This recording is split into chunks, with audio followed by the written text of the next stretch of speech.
You're listening to the Weekend Sport Podcast with Jason Pine from News Talk ZB. Confirmation this week that the Commonwealth Games will go ahead in Glasgow in 2026. The Scottish city stepping into the breach after the Australian state of Victoria reneged on their hosting of the Games due to rising costs. But it'll be a scaled down event with a reported 10 sports compared to nearly twice that many in Birmingham a couple of years ago. Now, the Silver Ferns have medalled at all but one of their 7 appearances at the Commonwealth Games. They won gold in 2006 and again in 2010. And after a 4th-placed finish on the Gold Coast in 2018, they were back on the podium in Birmingham. New Zealand win the bronze medal in Birmingham, and the black dresses rush off the benches to embrace their teammates. They've done it. 55-48. The bronze medal belongs to New Zealand. Coach of the Silver Ferns is Dame Noeline Taurua, who joins us now. Dame Noeline, thanks for your time to chat about this. How important is it to you and the Silver Ferns and the elite netball program here that netball continues to be a part of the Commonwealth Games and is specifically included in the program for 2026? Yeah, look, for us, it is very important because it's counted as a pinnacle event for us. We don't have the opportunity to go to the Olympics. When you're talking sort of pinnacle event, you're talking about funding, whether it's government organisation connection or your opportunity to showcase your own sport. So Commonwealth Games has already been one of our biggest, obviously, because netball is played majority by Commonwealth countries. So it's massive to hear that it's still going ahead. How confident do you feel that netball will be included in the program for Glasgow?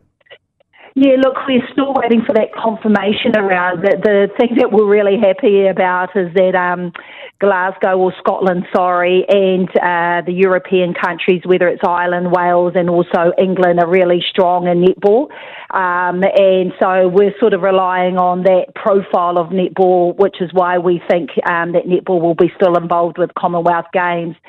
Still waiting to hear if that's definitely going to be it, but fingers crossed that it will be. Do you feel like precedence should be given in some way in this unique situation to non-Olympic sports like yourselves and lawn bowls, where the Commonwealth Games is a pinnacle event?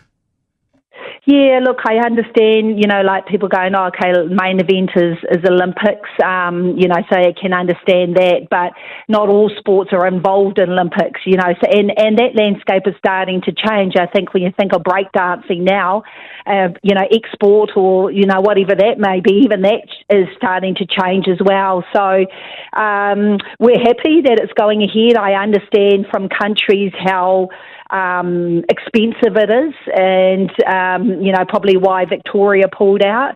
But it's great for us that it's still a part of, our ability to get out there and include or improve our profile.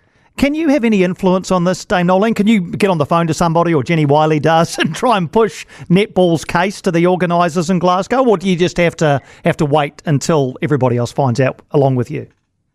Oh, I think it's, as I believe, no one's sort of known apart from the last couple of days. And I think everything was relying on who's going to support it and back it, hence Scotland being able to do that. And there's always things, like politically, it always happens no matter what, as to sports try to, promote your own sport or ensure that these pinnacle events go ahead. And now I'm assuming behind the scenes, that definitely will be happening for sports to ensure that they're part of that 10. As I say, I think, I'm not saying we've got it because I wouldn't have a clue, but there's some really positive things about us being involved in that part of the earth. You were in the Silver Ferns team, which won silver in Kuala Lumpur in 1998. You also had a medal at a World Championship. Mentioned the gold medals that were won by the Silver Ferns in 06 and 2010. How do you think the Commonwealth Games compares to World Championships? Oh, look, it's always one of those, it's totally different. And why I say that is you're involved with other sports. And that's probably the difference. I mean, when I was there in 1998, it was the first time that netball sort of took part in Commonwealth Games. You get appreciation from my perspective of what other athletes have to go through. We're very lucky, I would like to think, because, we don't have to pay our own way. And to some degree, some of our players are professional or semi-professional. So you get appreciation of what other sports have to go through to be able to compete. And by the sounds of things, even though it will go ahead, it might be scaled down in terms of the fact that there may not be an athletes' village. I know that's a big part of the Commonwealth Games and Olympic Games experience. Would that at all dilute the experience of being part of a wider New Zealand team if you were just sort of, staying by yourselves in a hotel? I think I can understand that as well, and probably because Scotland has secured it so late in the piece, there's a lot of logistics, a lot of financial expenses that go when you have a village. And then obviously also, like what happened after the Commonwealth Games with the village, and I think that's part of the expense as well. So, we'll take what we can, and we're used to anyway, with New Zealand, I think New Zealand Olympic Committee are quite good in how we can keep that sort of atmosphere, even though we may be staying in different places. So I'm sure they'll start to think of some ideas. When we were in, I can't even remember where it was, the last one. We stayed probably, we didn't have a village as such, so we were staying in 3 different locations. But still the same vibe was there, which was really positive. Good stuff. Well, let's hope that we get the correct outcome as far as netball is concerned. Just while I've got you, busy end of the year coming up, of course. You've got 3 Tiny Jameson tests against England, then 4 Constellation Cup tests against Australia. How are you feeling, what are we, about a week out from the first game against England? Yeah, really good. We're in camp at the moment in Napier. Where new players have coming in. We're sorting our cycle out to get to 2027. So we know we've got a lot of work to do, but there's quite nice confidence, I think. This is the first time that we've been able to have camps before tests. So have 5 days under our belt before that first sort of match against England's going to be great for us. So really happy how we're currently sitting in the work that we're doing. All the best for that. Look forward to those games and look forward to having the Silver Ferns in Glasgow. Fingers crossed in 2026. Dame Noeline, always appreciate your time. Brilliant. Thanks for the call. No, thank you for taking the call, Dame Noeline. Dame Noeline Taurua, coach of the Silver Ferns ahead of the Tiny Jameson and Constellation Cup, but with more her thoughts on the Commonwealth Games and netball's place in it. Clearly they want to be there. Clearly they do. Being a pinnacle event for netball, I think, is a big tick in their favour. Same with lawn bowls. I'd have both of those there. While they both have their world championship, neither are Olympic sports, and the Commonwealth Games is treated as a pinnacle event, rightly so, by both of those sports. 10 sports, we're told, will feature in Glasgow. So very much pared back. As I say, there were 19 in Birmingham in 2022. Just the 10, we're told, in Glasgow in 2026 as things are scaled back for financial reasons. We know for certain that swimming and track and field will be there. They are not negotiable in a Commonwealth Games program, so and they're very much the bedrock upon which games, the Olympics as well, to be fair, sit.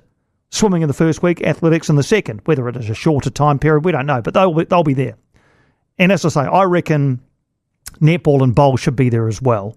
And I'd also chuck cycling into that mix in all 3 of its forms. I think you can have all 3 forms: mountain bike, track cycling, road cycling.